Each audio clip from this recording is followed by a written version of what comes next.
Javier Armentia, buenas noches. Muy buenas noches, Laura, ¿qué tal? Pues encantadísima de saludarte.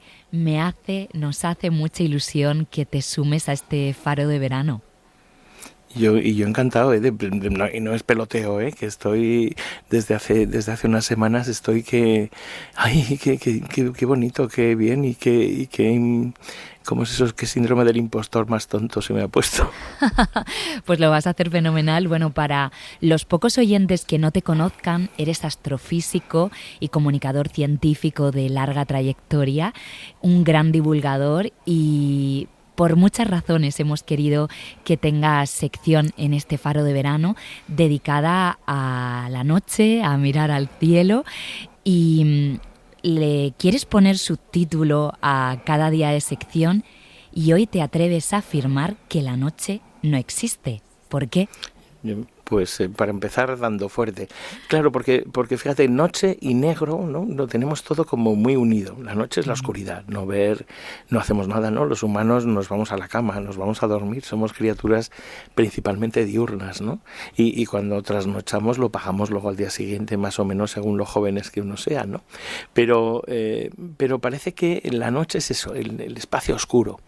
Y sin embargo, esto es mi tesis y es lo que venía hoy a demostrarte en cierto modo, la noche está llena de luces. A pesar de lo que pensemos, no solamente, yo creo que todos asociamos ahora a la luna, ¿no? Primero la luna, claro. Pero es que incluso cuando no hay luna, las nubes nos quitan un paisaje que lo notamos. Cuando no hay nubes, de repente no está oscuro. Hay muchísimas luces.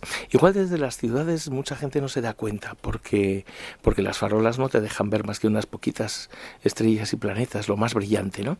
Pero en cuanto te vas a la zona más oscura, descubres que a la luz de las estrellas se ve y además tenemos un ojo que es capaz de adaptarse, de adaptarse a la oscuridad y al cabo de unos minutos vemos mucho mejor.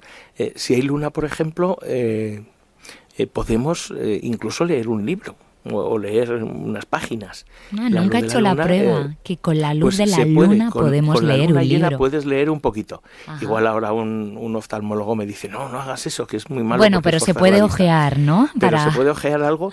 Yo he hecho, mira, una de las cosas más bonitas que hice una vez con unos amigos fue paseos a caballo a la luz de la luna llena.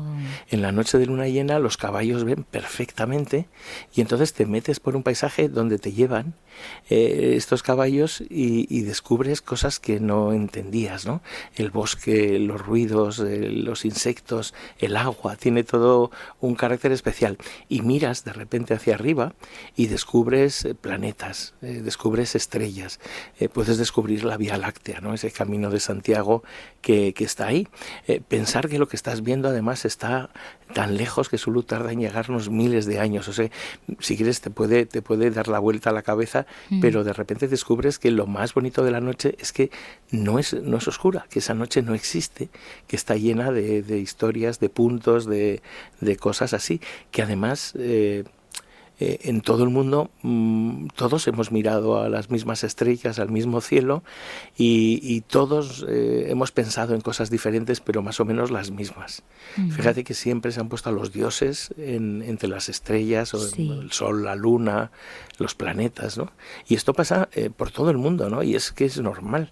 Casi la mitad del tiempo tenemos ese manto estrellado sobre nosotros. Claro, yo estoy pensando si nosotros alucinamos a veces al contemplar una noche, ¿qué pensarían pues descubridores de otra época, ¿no? Cuando pues se echaban al mar sin saber dónde acababa, ¿no? O me puedo remontar atrás, ¿no? A tribus indígenas que construían relatos, pero que también se anticipaban a muchas cosas luego avaladas por la ciencia, ¿no? En realidad no iban tan desencaminados. No, que va todo lo contrario. De hecho, esa constancia al mirar al cielo fue fundamental en el albor de todas las civilizaciones, ¿no? Porque fíjate que una de las cosas que necesitamos los humanos es ordenar de alguna manera el mundo que vivimos, ¿no? Al principio todo se nos antoja caótico, o incluso como un poco como hacían los griegos, o como nos cuenta que hacían los griegos, cada cosa que sucede tenía un dios detrás, es decir, había una voluntad de alguien, ¿no? Que si llovía, pues había un dios de las lluvias, que si el trueno, pues el dios del trueno y tal. Pero en las estrellas, ¿qué pasaba? Que tenían una regularidad muy por encima de lo que quería un dios u otro hacer. Era todo como muy imponente, ¿no? De hecho, casi todas las culturas pensaron que en el cielo estaba nuestro origen, estaba un poco el orden de las cosas, y es que al fin y al cabo, fíjate que la sucesión de los días y las noches, no solamente marca nuestro calendario, sino que es la rotación de la Tierra y que marca un poco la propia vida de nuestro planeta. Pero fijándose qué estrellas se veían cada noche al comienzo de la noche o por dónde se pone el sol, rápidamente casi todas las culturas desarrollaron esos calendarios. Es decir, una forma de poder, mirando al cielo, encontrar cómo ordenar el año y ver que en algunos momentos, cuando la luna o los planetas o el cielo está en una cierta configuración, pues venían las aves migratorias, o nacían las plantas, o se producía la floración o los frutos de los árboles, ¿no? Fíjate que desde muy antiguo empezamos a ordenar todo esto, y por eso todos los calendarios tienen que ver con el sol y con la luna, por ejemplo, o todos esos deseos de que las cosas cambien o se influyan tienen que ver con los movimientos del cielo, de los planetas y tal, ¿no? Eso que llamamos ahora la astrología, que sabemos que no es cierto, pero que está en la base realmente de ese interés de muchas personas que con este conocimiento empezaron a entender pues cómo eran los movimientos del cielo, ¿no? Siempre pensamos, pues no sé, en Copérnico, imaginando que el sistema solar tiene el Sol en el centro, o en Kepler, haciendo mediciones de cómo se movía Marte y Venus para entender cómo son las órbitas de los planetas, ¿no?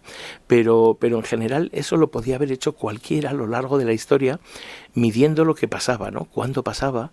Los chinos, por ejemplo, los imperios chinos llevaban su cuenta, su calendario, hace más de 7.000 años.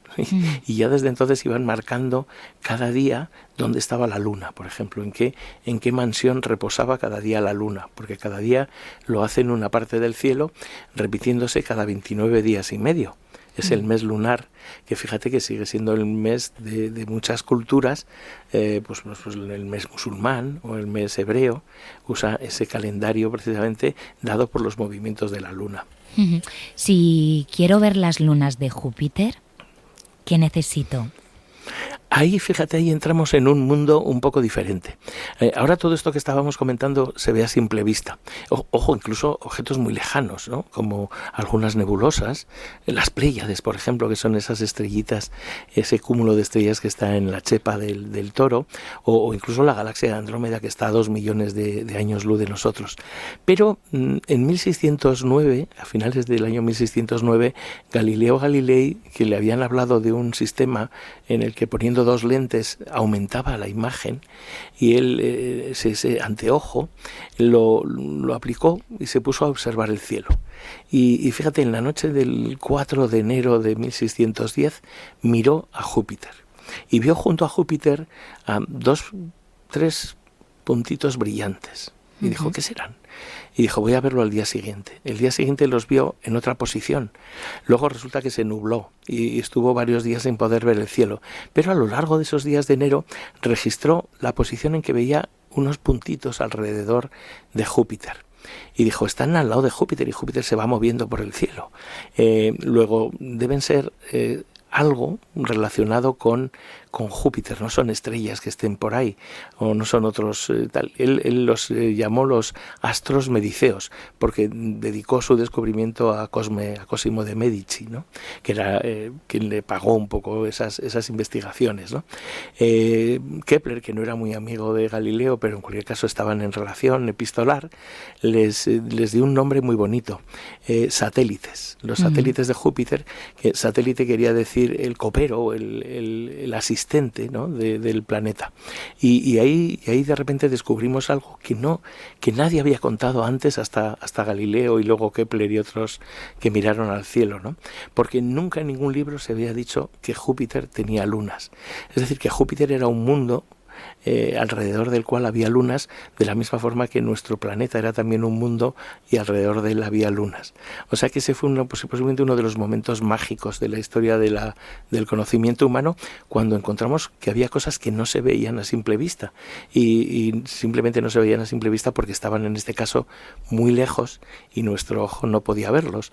Por eso el telescopio, que se empezó a usar ahí a comienzos del siglo XVII, marcó un antes y un después en la astronomía, ¿no? A partir de ahí empezamos a estudiar muchos más objetos y descubrimos que había más planetas, que había más lunas en torno a otros planetas, nebulosas, galaxias, bueno, todo un universo por descubrir. Qué interesante, qué historia, menudo viaje en el tiempo nos está haciendo en esta noche que estamos mirando al cielo. Y la segunda parte de la sección la quieres dedicar durante todo el verano a hacer mención a una biografía de mujer que miró al cielo. ¿Te parece importante? Sí, porque fíjate, hoy ya he mencionado de repente a Copérnico, a Galileo y a Kepler, que sin duda son fundamentales en la historia de la humanidad, y son hombres, ¿no? No es que ellos no hicieran esos descubrimientos, todo lo contrario, pero es cierto que hemos contado la historia de la ciencia, en concreto la historia de la astronomía, muchas veces sin fijarnos en quienes estaban allí también, en las mujeres. Fíjate, por ejemplo, Caroline Herschel, la hermana de William Herschel, el descubridor de Urano, observaba con él todas las noches, ¿no? En los cuadros suele aparecer Caroline llevándole el café a su hermano. Ella misma decía que su hermano era el inteligente, que ella simplemente tomaba nota de todo. Pero lo cierto es que Caroline descubrió 20 cometas. Sin sus estudios y su trabajo no se podría haber hecho nada, ¿no? Entonces dije, esto hay que recuperarlo un poco, ¿no? Por ejemplo, y te he hablado del objeto más lejano que podemos ver a simple vista, que es la nebulosa de Andrómeda, ¿no? La gran galaxia de Andrómeda, que está a unos 2 millones de años luz. Y fue precisamente Henrietta Leavitt, una astrónoma que nació en el 4 de julio de 1868 en Estados Unidos. Esta fue una mujer increíble. Formó parte de un elenco de mujeres que trabajaron en el observatorio de Harvard. No les dejaban subir al telescopio, pero ellas analizaban las placas fotográficas y buscaban regularidades, los colores de las estrellas, la forma de las nebulosas, todo ese tipo de cosas, ¿no? En concreto, Henrietta Leavitt, observando muchas placas de fotos, encontró que unas estrellas que se llaman cefeidas brillaban de una forma característica y a veces brillaban más y a veces brillaban menos, periódicamente, con unos días, haciendo un ciclo, ¿no? Y ese ciclo lo relacionó con el brillo intrínseco de las estrellas y eso le permitió precisamente medir la distancia a la gran y a la pequeña nube de Magallanes y a la galaxia de Andrómeda. Con lo cual ella, ahí a comienzos del siglo XX, nos hizo ver que el universo era muchísimo más grande que la Vía Láctea, que teníamos que hablar de un universo tan grande que la luz tarda millones de años en llegarnos, ¿no? Y Henrietta Leavitt la contrataron realmente como astrónoma porque cobraban menos que los hombres. Fíjate, y sin embargo esas mujeres, ya te iré contando algunas de estas a lo largo de estas noches, son las que permitieron que a lo largo del siglo XX hayamos entendido mucho mejor cómo es el universo, cómo son las estrellas y todas estas cosas, ¿no? Gracias a un trabajo que no se empezó a reconocer pues hasta hace unos poquitos años. Javier, tenemos que dejar este nocturnal aquí, pero regresas la semana que viene. Muchísimas gracias por este ratito de charla y hasta pronto. Pues muy buenas noches. Ya sabes que yo en las noches estoy siempre por aquí vigilante por las cosas que suceden. Hasta pronto. Chao, chao. Adiós.